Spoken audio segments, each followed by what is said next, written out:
नमस्कार, स्वागत है आपका एफएम न्यूज देख रहे हैं आप और मैं हूं आपके साथ लता। राष्ट्रपति चुनाव का बिगुल बज चुका है। एनडीए और विपक्ष ने अपने उम्मीदवारों को मैदान में उतार दिया है। एक समय जहां एनडीए की कोशिश आपसी तालमेल के जरिए एक उम्मीदवार उतारने की थी, लेकिन अंत में एनडीए ने अपने अपने उम्मीदवार को उतारा है। बीजेपी ने द्रौपदी मुर्मू को मैदान में उतारा है। ओडिशा के आदिवासी परिवार से राष्ट्रपति उम्मीदवार बनने तक द्रौपदी मुर्मू की कहानी बेहद दिलचस्प है। एक गरीब परिवार से निकलकर समाज सेवा के दम पर अपनी अलग छाप छोड़ने वाली द्रौपदी मुर्मू को राष्ट्रपति चुनाव में एनडीए ने अपना उम्मीदवार बनाया है। रिपोर्ट देखिए। भारत के लोकतंत्र की सबसे बड़ी खूबसूरती है कि यहाँ किसी आम को भी खास होने का मौका मिलता है। तब कौन सा व्यक्ति अचानक किसी पद पर निर्वाचित हो जाए, इसके बारे में कुछ कहा नहीं जा सकता। तभी तो कुछ दिनों पहले तक किसी को भनक भी नहीं लगी होगी कि एक आदिवासी समुदाय से ताल्लुकात रखने वाली महिला देश के राष्ट्रपति चुनाव में अपनी दावेदारी पेश करेंगी। एक बेहद ही गरीब आदिवासी परिवार में जन्मी द्रौपदी मुर्मू की कहानी बेहद दिलचस्प है। जी हाँ, द्रौपदी मुर्मू का जन्म 30 जून 1958 को भारत देश के उड़ीसा राज्य के मयूरभंज इलाके के एक आदिवासी परिवार में हुआ था। द्रौपदी मुर्मू के पिता विरंची नारायण टुडू और माता किनगो टुडू थी।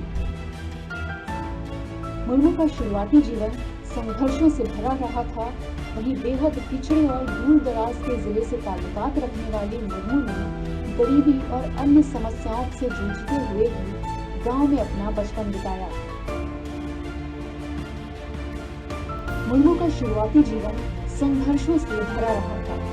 बेहद पिछड़े और दूर दराज के जिले से ताल्लुक रखने वाली मुर्मू ने गरीबी और अन्य समस्याओं से जूझते हुए अपना बचपन गांव में ही बिताया, जहां उन्होंने अपनी शुरुआती पढ़ाई भी की। उसके बाद वो आगे की पढ़ाई के लिए भुवनेश्वर चली गई, जहां 1979 में आरबी वुमेन्स कॉलेज भुवनेश्वर से उन्होंने ग्रेजुएशन की पढ़ाई पूरी की। Special desk FM news.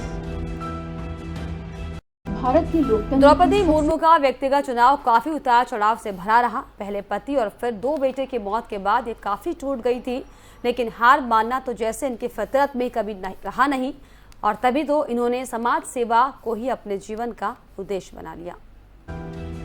Draupadi Murmu का विवाह श्याम चरण मुर्मू से हुआ था, जिनके 2 बेटे और 1 बेटी थी। लेकिन शादी के कुछ समय बाद ही उन्होंने अपने पति और अपने दोनों बेटों को खो दिया। अपने जीवन से निराश हो चुकी द्रौपदी मुर्मू ने उस वक्त आदिवासी बच्चों के कल्याण को ही अपने जीवन का उद्देश्य बना लिया था। इनकी बेटी इति मुर्मू कॉलेज की पढ़ाई के बाद अब बैंक में जॉब करती है। इति मुर्मू इन दिनों रांची में रहती है और उनकी शादी झारखंड के गणेश से हो चुकी है। दोनों की एक बेटी आदर्श भी है। द्रौपदी मुर्मू हमेशा आदिवासियों और बालिकाओं के हित के लिए तत्पर रही है। उन्होंने उड़ीसा सरकार से मंत्री रहते आदिवासी बच्चों के लिए कई काम भी किए हैं। भले ही उनके पारिवारिक जीवन में कितनी ही उलझने क्यों न आई हैं, लेकिन उन्होंने कभी भी हार नहीं मानी और अब एक शिक्षक के रूप में अपने जीवन की शुरुआत करने वाली द्रौपदी मुर्मू राष्ट्रपति चुनाव में अपनी दावेदारी पेश करेंगी। एक पार्षद से राजनीतिक शुरुआत कर राष्ट्रपति उम्मीदवार बनने तक द्रौपदी मुर्मू की कहानी काफी दिलचस्प है। पहले उड़ीसा में मंत्री के रूप में और फिर झारखंड के राज्यपाल के तौर पर इन्होंने अपनी अमिट छाप छोड़ी है और अब रायसीना हिल्स की रेस में प्रमुख दावेदार मानी जा रही हैं। उड़ीसा में सिंचाई और बिजली विभाग में एक कनिष्ठ सहायक से लेकर राष्ट्रपति पद की उम्मीदवार नामित होने तक का मुर्मू का सफर आसान नहीं रहा। आदिवासी नेतृत्व द्रौपदी मुर्मू के लिए ये बेहद लंबा और मुश्किल सफर रहा है। संथाल समुदाय में जन्मी मुर्मू ने सन 1997 में रायरंगपुर नगर पंचायत में एक पार्षद के रूप में अपने राजनीतिक जीवन की शुरुआत की थी। इसके बाद वो साल और 2005 तक उड़ीसा में वाणिज्य व परिवहन तथा मत्स्य और पशु संसाधन विकास विभाग के मंत्री का पद संभाला। साल 2004 में उन्हें उड़ीसा विधानसभा में best MLA of the year के लिए भी चुना गया। द्रौपदी मुर्मू के काम से खुश होकर बीजेपी ने उसी साल उन्हें ओडिशा अनुसूचित जनजाति मोर्चा का प्रदेश उपाध्यक्ष बना दिया था। बाद में इसकी अध्यक्ष वो बन गई थी और फिर साल 2013 में पार्टी ने उन्हें एसटी मोर्चा का राष्ट्रीय कार्यकारी सदस्य भी नियुक्त किया। साल 2015 मोदी सरकार ने उन्हें झारखंड के राज्यपाल की जिम्मेदारी सौंपी, जहां उन्होंने पहली बार 5 साल का अपना सफल कार्यकाल पूरा किया। इस दौरान बतौर राज्यपाल द्रौपदी मुर्मू ने काफी तारीफें बटोरी। मुर्मू ने राज्यपाल के कार्यकाल के दौरान बीजेपी की रघुवर दास सरकार के कई विधेयकों को वापस लौटाने का कड़ा कदम उठाया था। हेमंत सोरेन की झामुमो सरकार में भी उन्होंने जनजातीय परामर्शदात्री समिति के गठन से संबंधित फाइल वापस लौटाई, जिस दौरान उन्होंने प्रशासनिक कुशलता की छाप छोड़ी और अब उन्हें राष्ट्रपति का उम्मीदवार बनाया गया है। अगर मामला एनडीए के पक्ष में जाता है तो वो देश की पहली आदिवासी राष्ट्रपति के तौर पर रायसीमा हिल्स पहुंचेंगी। द्रौपदी मुर्मू का जन्म 20 जून 1958 को ओडिशा के मयूरगंज जिले के बैदपोसी गांव में हुआ। वे आदिवासी जातीय समूह संथाल से संबंध रखती हैं। द्रौपदी मुर्मू ने भुवनेश्वर कॉलेज से ग्रेजुएशन की पढ़ाई की। Shri Aurobindo integral education centre में वो असिस्टेंट टीचर रह चुकी हैं। 2000 और 2004 में वो रायरंगपुर सीट से विधायक चुनी गईं। ओडिशा में बीजेडी और बीजेपी गठबंधन सरकार में द्रौपदी मंत्री भी रह चुकी हैं। उन्होंने मार्च 2000 से 2000 तक ओडिशा में कई मंत्री पद संभाले। 2007 में द्रौपदी को ओडिशा विधानसभा में best MLA of the year के लिए भी चुना गया। मुर्मू बीजेपी एसटी मोर्चा की राष्ट्रीय कार्यकारिणी सदस्य भी रह चुकी हैं। उन्होंने 2015 से 2021 तक झारखंड के राज्यपाल का पद संभाला। वो झारखंड की पहली राज्यपाल थीं जिन्होंने झारखंड में 5 साल का कार्यकाल पूरा किया। द्रौपदी मुर्मू यदि राष्ट्रपति पद का चुनाव जीतती हैं, तो वो देश की पहली आदिवासी राष्ट्रपति होंगी। Special desk FM news. विपक्ष में राष्ट्रपति उम्मीदवार को लेकर काफी मंथन चला। कई नामों पर विचार हुआ और आखिरकार एक सिविल सेवा से समाज सेवा के रास्ते राजनीति में कदम रखने वाले पूर्व आईएएस अधिकारी और 2 बार देश के वित्त मंत्री रहे यशवंत सिन्हा को भी विपक्ष ने साझा राष्ट्रपति उम्मीदवार के तौर पर मैदान में उतारा है। एक आईएएस से राजनेता और फिर राष्ट्रपति उम्मीदवार के तौर पर यशवंत सिन्हा का सफर काफी दिलचस्प रहा। रिपोर्ट देखिए। पूर्व केंद्रीय मंत्री यशवंत सिन्हा को विपक्ष ने राष्ट्रपति चुनाव में अपना साझा उम्मीदवार बनाया है, जहां चुनाव में उनका मुकाबला एनडीए प्रत्याशी और झारखंड की राज्यपाल रह चुकी द्रौपदी मुर्मू से होगा। एक आईएएस से अपने करियर की शुरुआत करनी, फिर जेपी के आंदोलन से प्रभावित होकर समाजवाद के रास्ते राजनीति में दस्तक देनी और फिर वित्त से लेकर विदेश मंत्री के बाद राष्ट्रपति की उम्मीदवारी तक का सफर तय करने वाले यशवंत सिन्हा का राजनीतिक सफर काफी दिलचस्प है। यशवंत सिन्हा का जन्म 6 नवंबर सन 1937 को बिहार के नालंदा जिले के अस्थावा गांव में कायस्थ परिवार में हुआ था। यशवंत सिन्हा बचपन से ही पढ़ाई में काफी मेधावी थे। उन्होंने पटना यूनिवर्सिटी से राजनीति शास्त्र में मास्टर्स की पढ़ाई पूरी की, जिसके बाद कुछ समय तक वो पटना विश्वविद्यालय में ही प्रोफेसर रहे। सन 1960 में यशवंत सिन्हा का सिलेक्शन भारतीय प्रशासनिक सेवा यानी आईएएस के लिए हो गया, जहां 24 साल तक उन्होंने बतौर आईएएस अपनी सेवा दी। इस दौरान वो भारत सरकार के वाणिज्य मंत्रालय में उप सचिव भी रहे। बाद में उन्हें जर्मनी के दूतावास में प्रथम सचिव वाणिज्य के तौर पर नियुक्त किया गया। सन 1973 से 1975 के बीच उन्हें भारत का कॉन्सुल जनरल भी बनाया गया। स्पेशल डेस्क सिविल सर्विस से इस्तीफा देकर राजनीति में कदम और फिर वित्त मंत्री तक का सफर। यशवंत सिन्हा का चंद्रशेखर से लेकर अटल बिहारी की सरकार में दो बार देश के वित्त मंत्री बने। सन 1984 में यशवंत सिन्हा ने प्रशासनिक सेवा से इस्तीफा देकर जनता पार्टी ज्वाइन कर ली। यहीं से उनके राजनीतिक सफर की शुरुआत हुई। सन 1986 में उन्हें पार्टी का महासचिव बनाया गया। सन 1988 में वो पहली बार राज्यसभा के सांसद बने। सन 1989 में वे जब जनता दल का गठन हुआ तब वो उसमें शामिल हो गए। पार्टी ने उन्हें राष्ट्रीय महासचिव भी बनाया। इस दौरान चंद्रशेखर की सरकार में वो सन 1990 से सन 1991 तक वित्त मंत्री भी रहे। इस दौरान चंद्रशेखर की सरकार में वो सन 1990 से लेकर सन 1991 तक वित्त मंत्री भी रहे।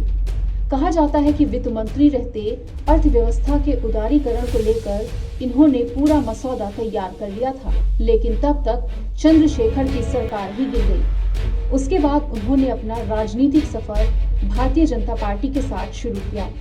सन 1996 में उन्हें बीजेपी का राष्ट्रीय प्रवक्ता बनाया गया। सन 1998 में अटल बिहारी की सरकार में उन्हें दूसरी दफा केंद्र सरकार में वित्त मंत्री बनाया गया।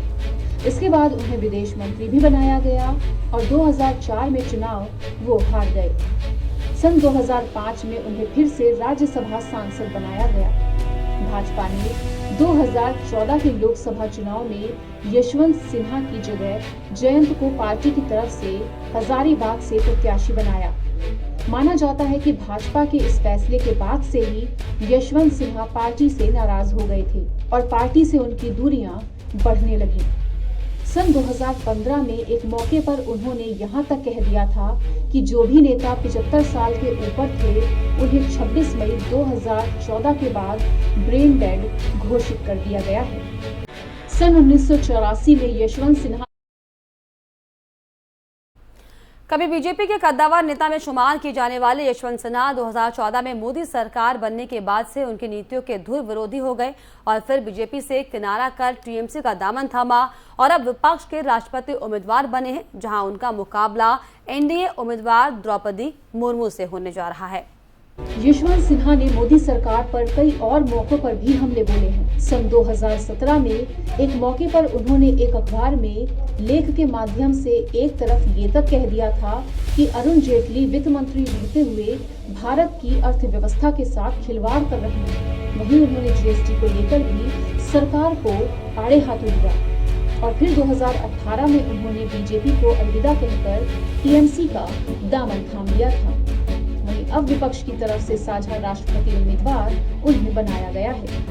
यशवंत सिन्हा की उम्मीदवारी पर Congress, TMC, DMK, NCP, RJD, Samajwadi party, CPM, CPI, national conference, AIMIM और एआईयूडीएफ के नेता शामिल हुए।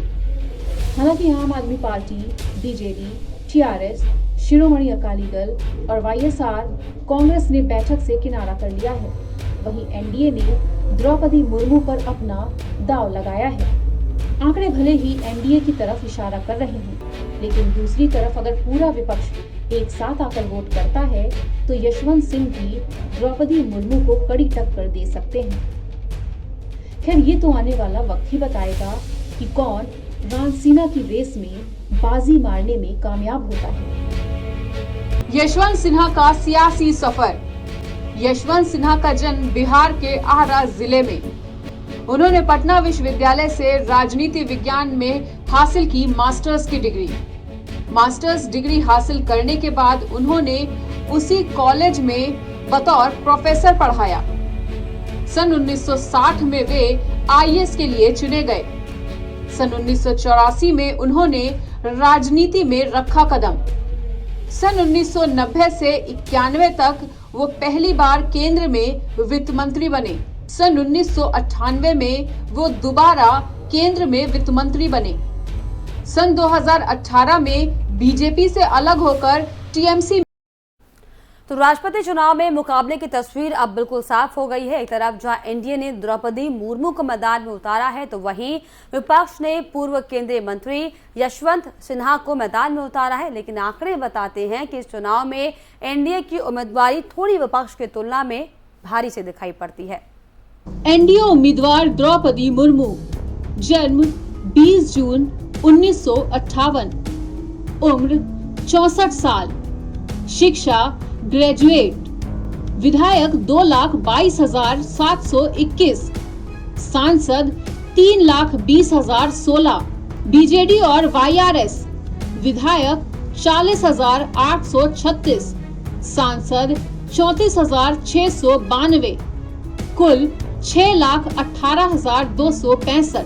यूपीए उम्मीदवार यशवंत सिन्हा, जन्म 6 नवंबर 1937, उम्र 84 साल, शिक्षा राजनीति शास्त्र में एमए, विधायक 2,77,643, सांसद 1,72,044, कुल 4,49,687। राष्ट्रपति चुनाव में लोकसभा के 543 सदस्य, राज्यसभा में 233 सदस्य और देश भर के 4,120 विधायक वोट डालेंगे।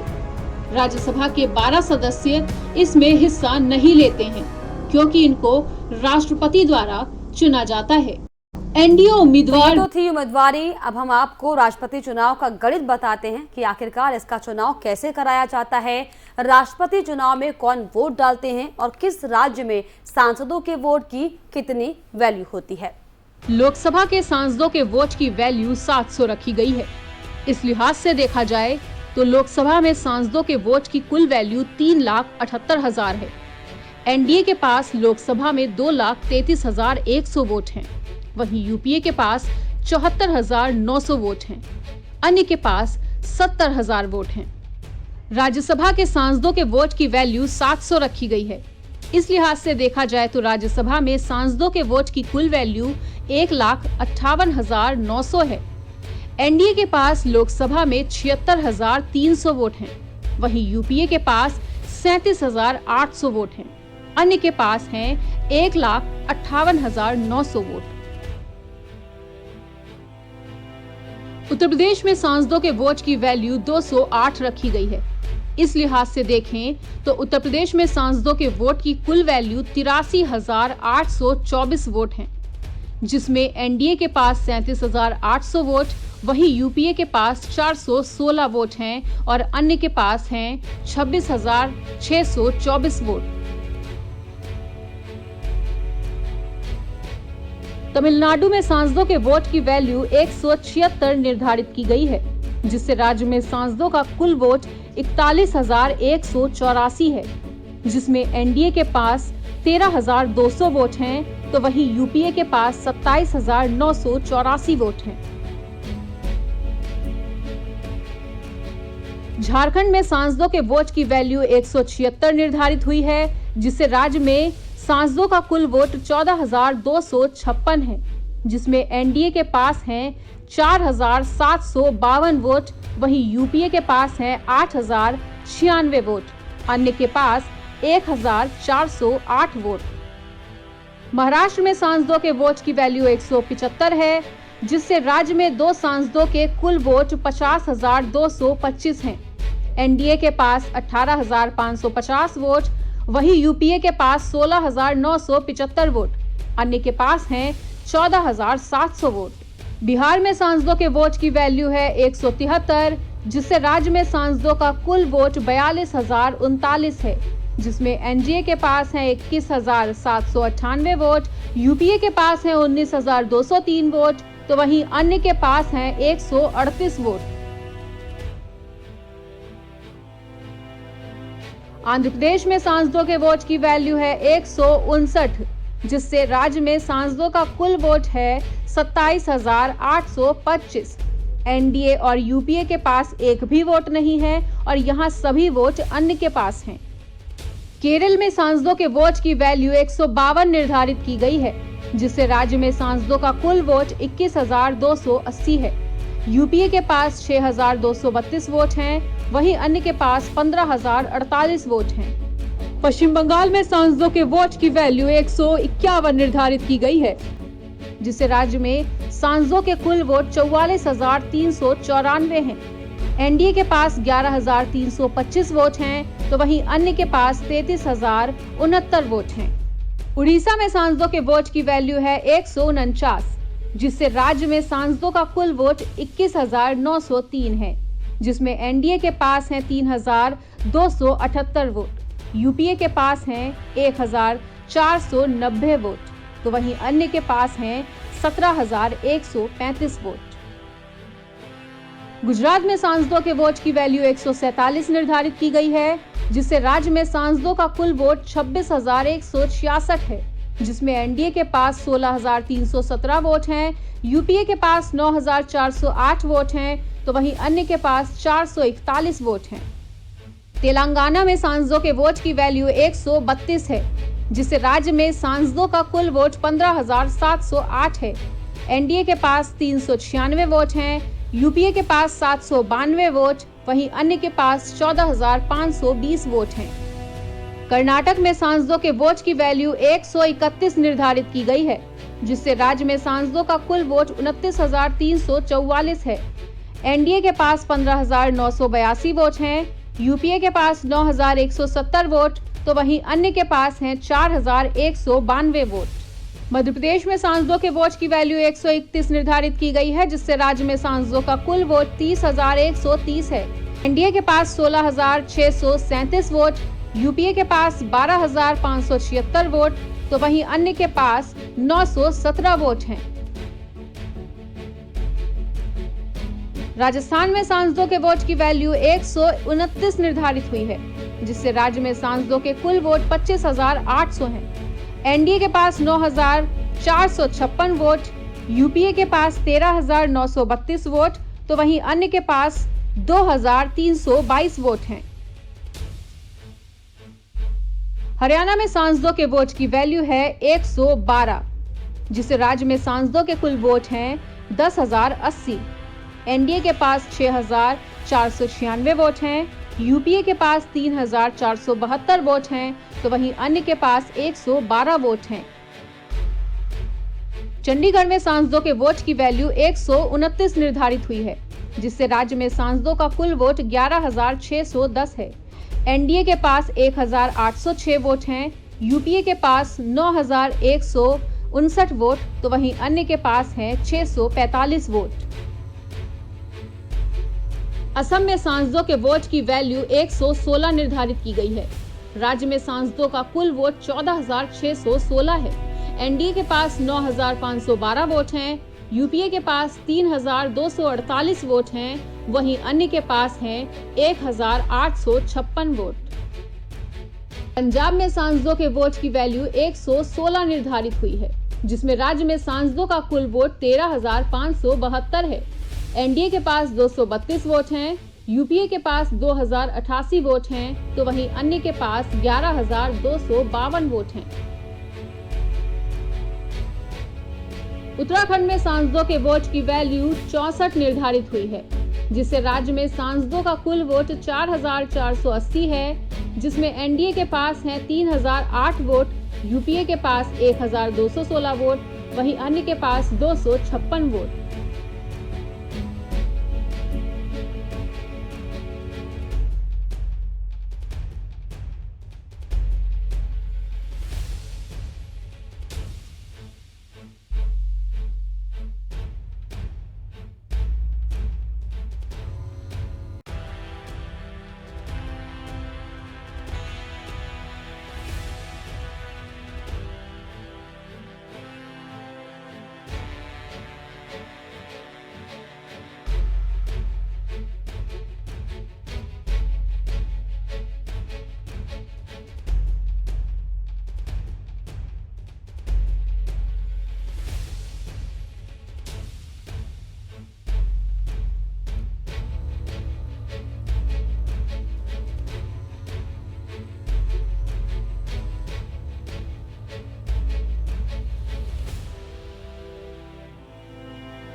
और इसी के साथ इस खास पेशकश में फिलहाल इतना ही। देश और दुनिया की तमाम खबरों के लिए आप देखते रहिए FM न्यूज़। नमस्कार।